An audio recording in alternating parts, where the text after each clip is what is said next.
দীর্ঘ ৭ বছর পর সন্তানের সাথে দেখা হলো মায়ের। একমাত্র সন্তান তারেক রহমানের সামনে গুরুতর অসুস্থ তিনবারের প্রধানমন্ত্রী খালেদা জিয়া। পুরোপুরি সুস্থ করে তুলতে মাকে বিশ্ববিখ্যাত হাসপাতাল লন্ডন ক্লিনিকে ভর্তি করিয়েছেন তারেক রহমান। খালেদা জিয়ার এবার লন্ডন যাত্রা উন্নত চিকিৎসার জন্য। চিকিৎসার দায়িত্বে থাকবেন বিশ্ববিখ্যাত লিভার বিশেষজ্ঞ জন প্যাট্রিক কেনেডি। বিশ্বের অন্যতম সেরা চিকিৎসা কেন্দ্র লন্ডন ক্লিনিকে তার চিকিৎসা যাত্রা শুরু হয়েছে। এই হাসপাতালটি কেবল চিকিৎসার জন্য বিখ্যাত নয়, এর ঐতিহাসিক গুরুত্ব অনন্য। এখানে চিকিৎসা নিয়েছেন বহু বিখ্যাত ব্যক্তি। রাজা তৃতীয় চার্লস, প্রয়াত দ্বিতীয় এলিজাবেথ, স্বামী এডিনবরা এখানে চিকিৎসা নিয়েছেন।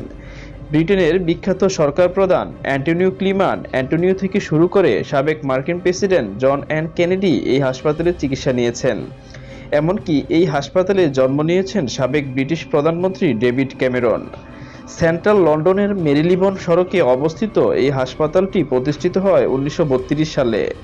লন্ডন ক্লিনিকের অধ্যাপক ও বিশ্ববিখ্যাত লিভার বিশেষজ্ঞ জন প্যাট্রিক কেনেডির তত্ত্বাবধানে চিকিৎসা নেবেন খালেদা জিয়া।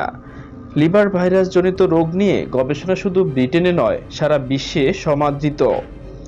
এর মধ্যে খালেদা জিয়ার বেশ কিছু শারীরিক পরীক্ষা নিরীক্ষা শেষ হয়েছে। তারেক রহমানের কিংডমের বাসা থেকে আসা রান্না করা খাবার খাচ্ছেন তিনি।